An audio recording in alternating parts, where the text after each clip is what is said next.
Giants fans, thanks so much for joining me for another episode of Only a Giant. It's been a while since we've been able to do this podcast off of a win, so it certainly feels nice there. Obviously, we'll talk about the win, 27-21 in overtime against the Saints in New Orleans, too. I do want to talk briefly about last week's game, the Eli Manning Ring of Honor induction and the retirement of his jersey. I was actually at that game. It was a lot of fun. Obviously, disappointing that you don't come out with a win there. I think the Falcons are showing that they're maybe just a little bit more competitive than people gave them credit for. I know week one they got blown up by Philly, but it looks like maybe they're just kind of getting their feet under them a little bit more here, kind of like the Giants are at this point, honestly. By no means am I excusing that loss because that was still an ugly loss. A game there that felt like we kind of dominated for the most part and just wasn't able to get the win. So always sucks there. So we'll talk about that briefly. Obviously, we'll talk about the game today or Sunday, I guess at this point. Today's Monday. And moving forward, kind of what do we expect?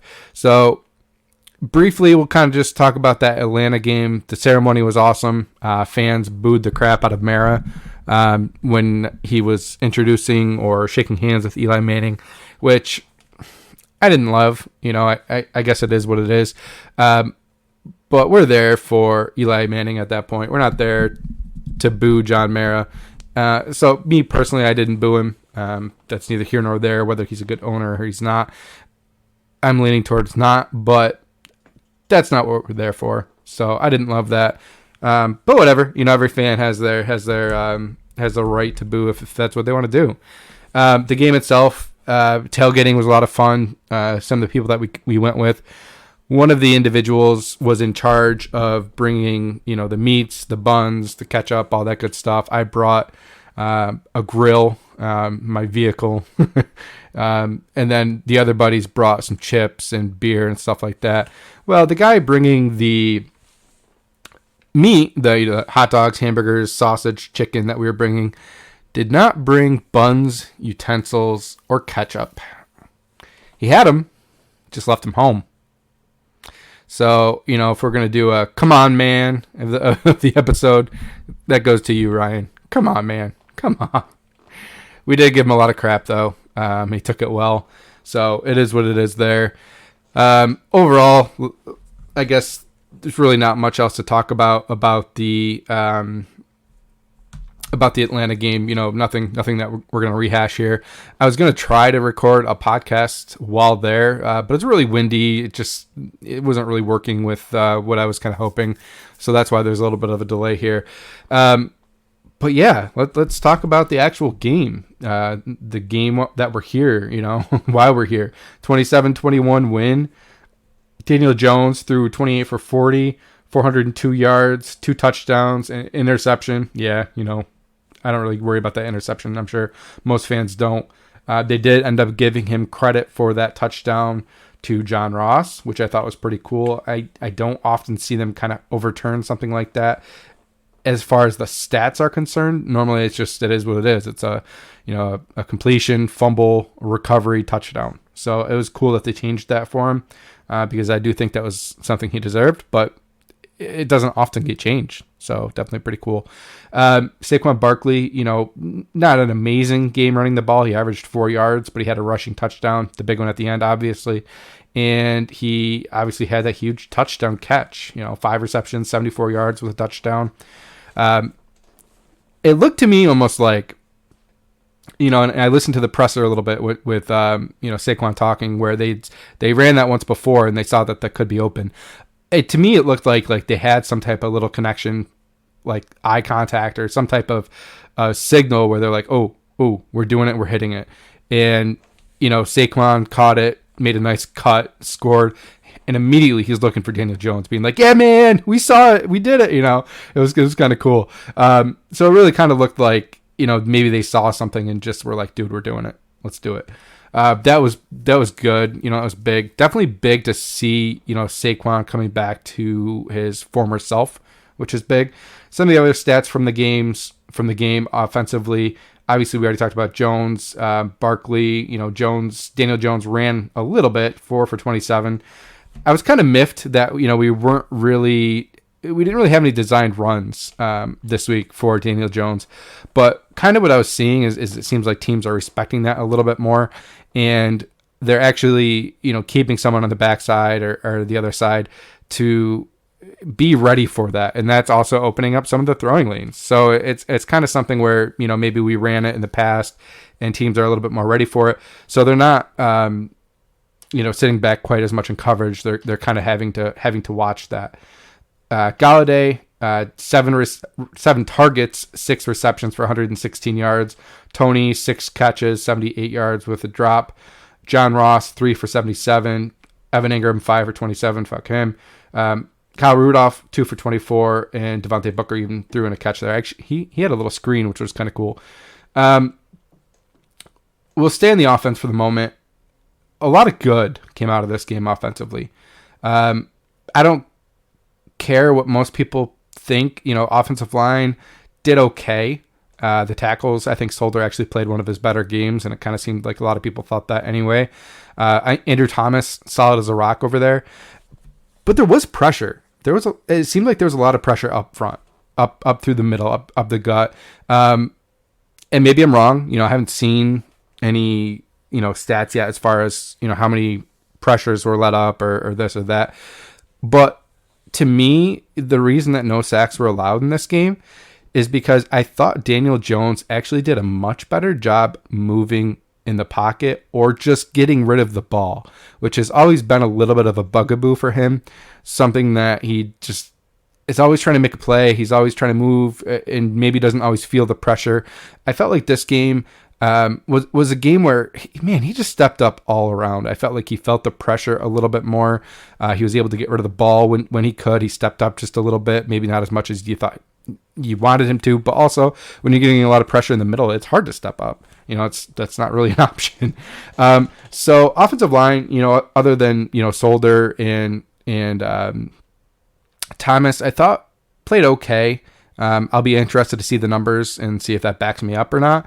But I thought overall, the fact that there were no sacks, the fact that, we didn't have any, big negative plays like that was more on Daniel Jones than on the interior offensive lineman, because I thought there was a decent amount of pressure. After that, running the ball, first half, Barkley definitely looked a little bit different than he did in the second half. Second half, he seemed more explosive. He seemed to be almost angry, running angry a little bit and kind of being like, you know what? Screw this. I'm doing it. I'm ready. I'm healthy. I'm feeling good, and just decided that he's going to put his foot in the ground, take that cut and go.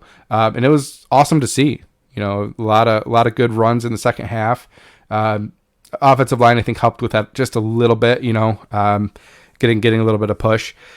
And, the passing game was just working too. And I think that kind of helps a little bit with the run game too. You complete 20 of your throws, 20 of your 40 for 70%.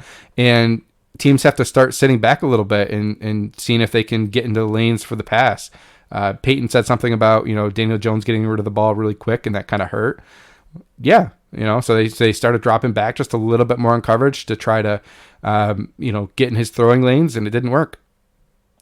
Barkley was able to run the ball a little bit more effectively. I think mentally he was, running harder, better, faster, stronger, all of the above. And it's just a combo of everything. What else? Offensively, I hate, and I'm sure I'm preaching to the choir here. I hate the call to Evan Engram with that little sweep in the red zone. It's dumb. Actually, not in the red zone, at the goal line. Fuck. So stupid. That play needs to be gone with him.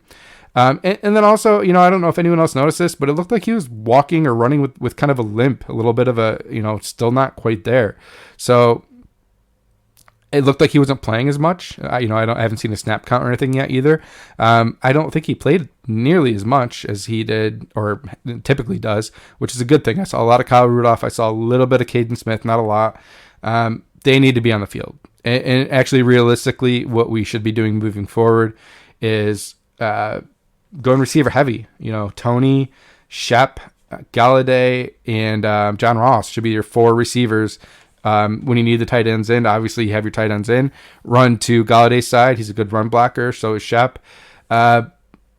And, obviously you want to be able to run with the tight ends in there too, but that's not Evan Engram's strength. I mean, I think he needs to be phased out of this offense, and so is Slayton, man. If you can trade him and get something, I think that's great. He is a contributor on the team, but I think this week really showed that we have some weapons, and maybe we're figuring out how to use them. And maybe it's kind of like a changing of the guard from last year's offense to this year's offense. And I kind of said it before the game. This game is kind of a blessing in disguise because Jones is either going to have to start forcing it or forcing the chemistry with Galladay, with Tony, or die, and get eaten alive in this defense. And he decided to trust his guys. He trusted He trusted Galladay and gave him some great balls. I mean, Galladay looked like what we wanted to see. Not a lot of separation. There's a couple of plays where he was able to get some separation, but he's going to make those contested catches. He's going to, stretch for extra yardage. He's going to push it. He's going to fight for extra yardage, break tackles, and that's what he did. So, I mean, Galladay had a great game, 6 for 116. Really, everything you can ask for there. You get Shep back. That's going to be dynamic. And really, it should be Galladay, Tony, and Shep, and then John Ross coming in as that fourth or just rotating in at times. Tony showed that he belongs on the field. That guy is smooth, so quick. He's not. I think he has speed. And we saw it a little bit, but he's quick. Quick is more than anything what he is to me. Those little that 3rd and 18 where he kind of does that little cool screen. Fakes right, then comes back to the middle, and then is kind of dodging, duking, diving, whatever, dodge, dip, whatever, dodge ball. He was just making play after play on that, and it really looked like he was gliding out there and kind of just into one cut, out to the next. It looked like he was running kind of slow, but I think it was just how quick he was doing what he was doing that he just kind of made it look effortless. So he needs to be on the field more, and that's where I think we get rid of that 2 tight end set a little bit more, or at least get rid of having Engram on the field a lot and get rid of having Slayton on the field a lot. I mean, Slayton should ride the bench at this point on, still be a role player, still be a special teamer if he's around on special teams. But at that point, I think that's his role. He's proven not to be completely reliable, and that's an issue. You don't want to have unreliable players on the field. And if Jones is getting any type of chemistry with Tony and with Galladay, you got to ride with it. They are the future. Shep as well, and he's got good chemistry already with Shep. So on to the next part.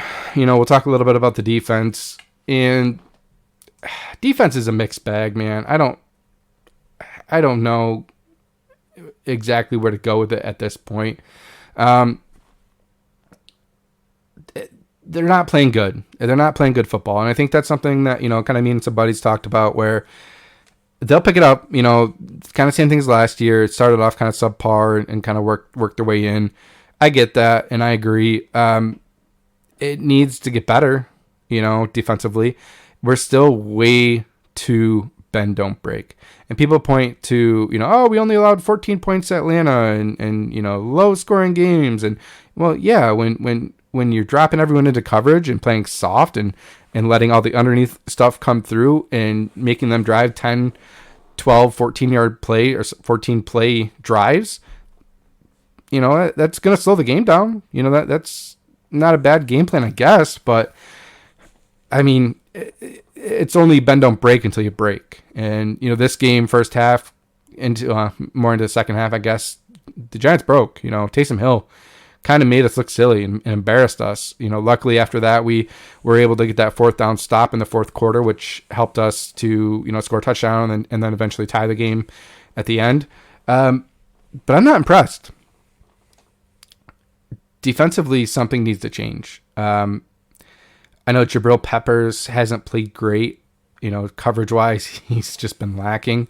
And I think his play on the field, like the time that he's been on the field, the snaps he's been on the field, has kind of shown. Something is going to have to happen there, and maybe that's something where he isn't long for this team. I don't know. But, he is a free agent after this year. And then, obviously we're missing Blake. That was very evident in this game. Definitely missing Blake Martinez. It was impressive to me how hard Kamara runs and how hard Taysom Hill runs. Honestly, man, they just hit the hole and they hit it hard. And that's something that I think the first half we weren't doing. Second half we started doing it a little bit. I need a drink.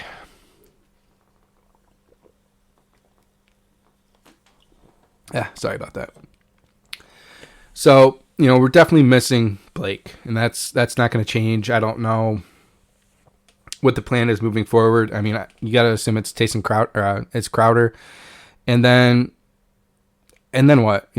Reggie Ragland looks slower than my grandma out there, So he can't be a long-term option as the second linebacker. He really didn't see much of Coughlin yesterday, I don't believe. What are you going to do? Something's got to change there, or maybe we need to get, Peppers back down to that money backer role type thing and let him play that position. I don't know. I don't know what the right answer is, but Reggie Ragland, I don't think Reggie Ragland is it. Other than that, secondary wise, didn't play great. I feel like, we got the kind of a lucky pick with a bad throw by Taysom Hill. I get the idea of that play where, pretty much every time Taysom Hill's in the game, he's for the most part running it. I think he threw the ball one or two other times. So I don't mind the idea of taking a shot. And honestly, the play would have worked had it been a more accurate throw. It wasn't. It was underthrown. Bradbury was able to kind of catch up to it and kind of get into position and make a good pick. But if that was a better thrown ball, that's a touchdown. We probably don't win that game. Pretty easily. So just all in all, really still not impressed with the defense. If you want to look at, stars of the game, definitely have to say Daniel Jones and Saquon Barkley, and to a point, even Kenny Golladay. Honestly, he was big. Unsung heroes, Andrew Thomas and I guess maybe Solder. And then defensively, as a unit, you gotta say they're kind of a dud, man. I don't know. You do hope it's something that they're gonna kind of pick it up here moving forward and get a little bit better. And game plans kind of change going out throughout the season. Maybe they're trying not to show some things for a more important pivotal game against Dallas coming up. That's going to be a big game. We'll talk about that in a second. But at some point you got to play to win the game. And, leaving plays out there because you're too afraid to show them just isn't the way to do it either. So I'm hoping moving forward that we can start showing the strength of this defense a little bit. Where's the press? I feel like we only pull it out in certain situations. And we got to get a little bit better with fourth down. We finally got a fourth down stop when they went for it. And also, turnovers. We're just not getting them. Obviously we had one this week and we've had a couple here and there, but just this defense is not attacking. And that's kind of something that we thought the defense was going to be this year, attacking more in your face. We're just not getting the pressure with Lorenzo Carter, with Zimenez. Really, Ojulari's the only linebacker getting pressure. Yes, he didn't have a sack this week, but he got quite a bit of pressure up the side. It looked like drove the right tackle back a couple times. It looked like. So that's where it's at. It's a win. We'll take it. Long road ahead of us still. We're going to Dallas next week, and that's going to be a really tough game. We're going to have to be able to slow the run down, and that's something that Dallas is doing really good right now. Zeke's, I think, had 140 yards. I think their backup there had another 60 or 70, I believe, as well. And Dak can run the ball if he really needs to. I think, he's probably shying away from that a little bit this year, just from the injury. But he can run the ball too, and we've seen it. Dallas Schultz has been making plays. Dalton Schultz, man. And then, if they got to throw the ball, they have the weapons to do it. And they have a quarterback who's been playing lights out. They have a running game that really helps set up that play action.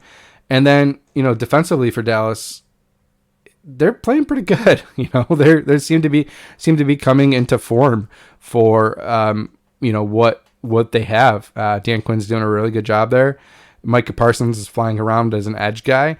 And if that continues, it's going to be interesting, Jalen Smith is still a bum, but is what it is. I kind of wish that Nick Gates would be out there to kind of shove him around a little bit and put him in his place like he did last year.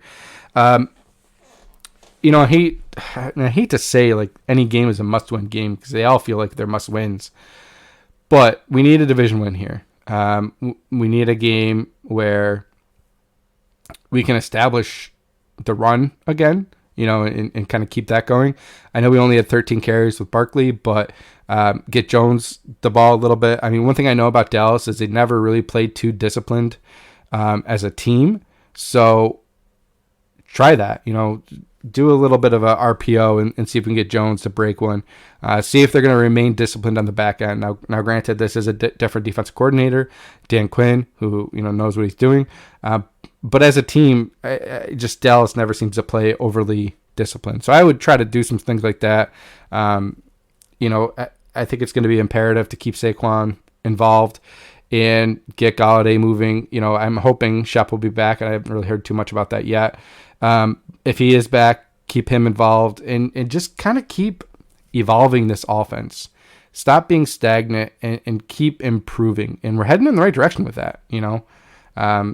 Jones has been playing lights out. I certainly think he is someone that should be looked at as like a Pro Bowl quarterback this year. Granted, yes, we're 4 weeks in and we're 1-3. So maybe it's a little early to say that, but I mean, he has been playing great. Let's hope he can kind of keep it up, and let's hope he can get a win in Dallas. That would be big, and it's at Dallas too. And kind of get some momentum riding forward, and I think we have the Rams after that. It's going to be a tough game, but one game at a time.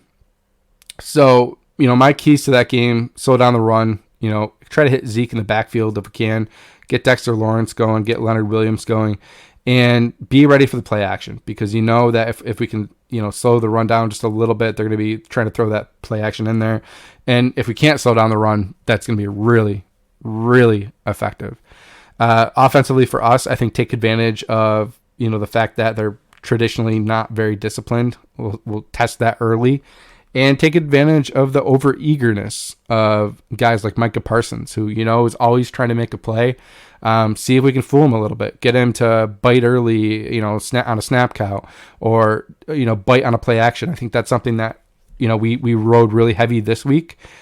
We did a lot of play action. And if we can do that again and get him sucked up, if he's in a linebacker position or whatever, see if we can get him to bite on Saquon and then get the ball over the middle or something like that over him. Something I would definitely think would be an area to attack.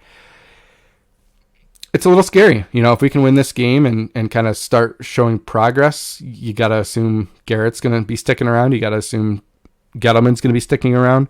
But guys, we want to win, and if this is something that's going to start working and we're kind of, figuring it all out, then, maybe we're just a slow team out of the gate, but we can get moving. We do have to change that in the future. But as we're kind of learning this offense, it'll only get better and better. And now that we're getting some health back, we're getting, Galladay looks like he's moving a little bit better. Tony's finally out there. Yeah, that's what it is. Guys, thanks so much for listening. Ever have any questions, ever want to, chime in, want to jump on a pod, feel free to reach out. I'd love to have guests. I haven't really done too much of that this year. My job has kept me very busy, but I'd love to do it. So feel free to reach out. You can direct message me on Twitter, _onlyagiant86, and we'll go from there. For right now, though, guys, let's get another W this week. Let's enjoy the W that we just got. Let's not get too high or too low, though, kind of moving forward. Enjoy this win, but don't think we're world beaters all of a sudden. And let's frickin' go.